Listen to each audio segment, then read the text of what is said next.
Nice to be in orbit.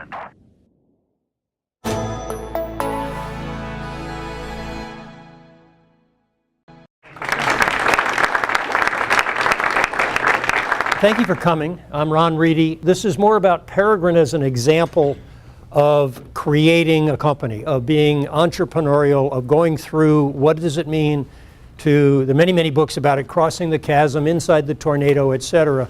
I was just telling Terry Albert that I actually did the math, and including all of the Navy's research dollars that went into the technology, that I'll also cover the technology and what it was, so you can see, gee, how would you, maybe you can even do the thought experiment.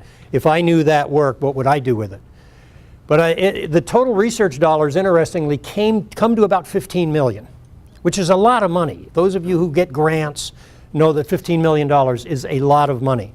To get from proven technology to the company at the point that it was essentially close to break even, we raised another $200 million, spent all of that.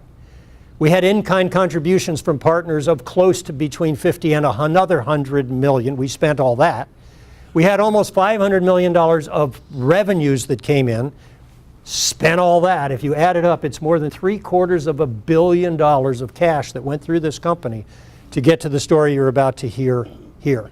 And so it's one of my favorite phrases from the movie The Right Stuff, Thomas Wolfe book. And my favorite phrase, that's a very big book, but my favorite phrase is at one point, one of the hotshot jet jockeys is saying, you know, why do I have to give you an interview? You're just a reporter. And the reporter looks at him and he says, no bucks, no Buck Rogers. And that's the story here. $750 million. And if I'd have thought it was going to take that much money to get here, I would never have even considered starting it. So it's, you know, it's lucky not to know. I wish I didn't know now what I didn't know then, to quote the famous rock song. We do RF, we do wireless things, that's it. Everything you'll see has to do with that, and I'll get into some detail as to what the advantages were. This is an IEEE, and as I remember, one of those E's stands for electrical engineering, or two of them, so we'll cover that. Then I want to do a little bit of this history. I decided to start the company 25 years ago. And I'll go through some of that thought process as well. These are my personal perspectives. Personally, I've always rooted for the underdog. I'd much rather root for the Cubs or the Padres than the Yankees. Rooting for the guy that wins 1/3 of the time, I just want to root for the guy when finally the upset happens, I want to be on that side of the fence. The Coyote is way more interesting than the Roadrunner. The Roadrunner can run fast. The Coyote's always got these cockeyed schemes of, you know, Acme anvils that he's going to drop off of the top of the rock, and something always goes wrong and he gets splattered against the painted on. But he gets up and he dusts himself off, and he somehow he knows the next time, by golly, he's going to catch that Roadrunner who can say beep beep and run fast. And third, my observation in nature is most members of a herd either get trampled or eaten. So that's not really the place you want to be. You're much better off kind of off by yourself.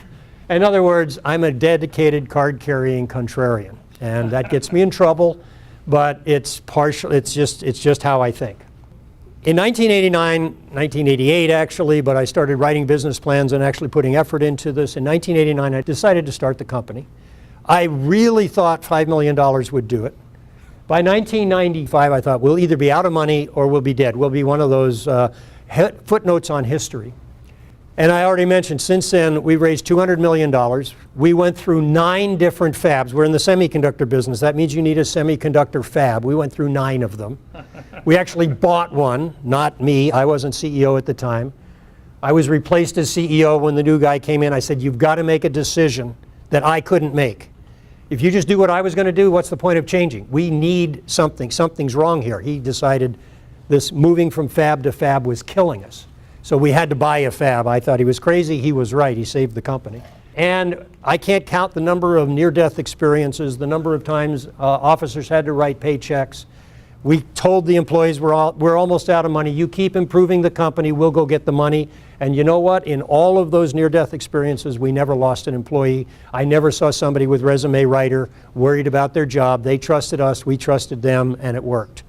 So With all of that, if you're still interested in listening to this, this talk, I've discovered there's kind of 3 general rules that you can live by in terms of business. The first rule is capital comes with instructions. If somebody writes you a check, they are giving you instructions.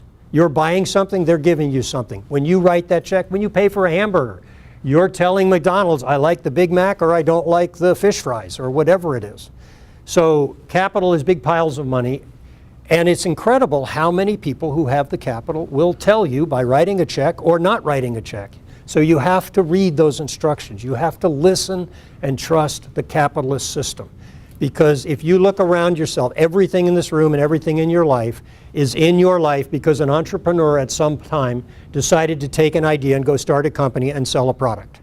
So the US is the integral over all the great entrepreneurs, and some of those failed and some of those succeeded. But they all followed this general rule. Rule number 2, I have not seen this violated very often. Almost everything takes pi times longer than you think, and that means it costs pi times as much. And it's kind of amazing how close to 3 it is. It just works out that way. I kind of track this. I have friends who are going to refurbish their kitchen. Oh yeah, we're going to have it done by Christmas. Yeah, guess what? Next year. 3 months and they lay out the wall, and what do they find? There's no pipes in there. There's a rat's nest. There's mold. So that's just get your best estimate, and then if you really want to know what's going to happen, keep track of rule number 2. And rule number 3 is kind of the most interesting one. In my opinion, information has no value except when it's in motion. So if any one of you in this room actually does have the cure for cancer, you don't write it down, you don't tell anybody, you don't start a company, you don't ask for FDA approval, you never tell anybody, and then you die. Did that information ever have any value? And my answer is no. A corollary to this is, if information has value when it's in motion, it has more value when it's in motion faster. Now, information can have negative value. A rumor that the president was shot can cause the stock market to go, any number of things. There are people who intentionally put out lies in order to try to cause a negative reaction somewhere. So the value can be positive or negative, but the value comes from motion, and its value amount is proportional to its velocity. An example of this is there's a dictatorship that ruled a country in Africa for over 3,000 years. That dictatorship was unassailable. The dictators were called Pharaoh and King and General. This is Egypt. And Egypt was knocked over by Twitter in 3 months. Now they're back, and the story's not done, but the fact is a dictatorship of 3,000 years could not stand all of that information in motion. We're going to move where the demonstration is 2 blocks over. So the army's over here and the demonstrators were over there, and by the time they moved, they moved. So it's an absolute classic example where putting information in motion had an enormous impact.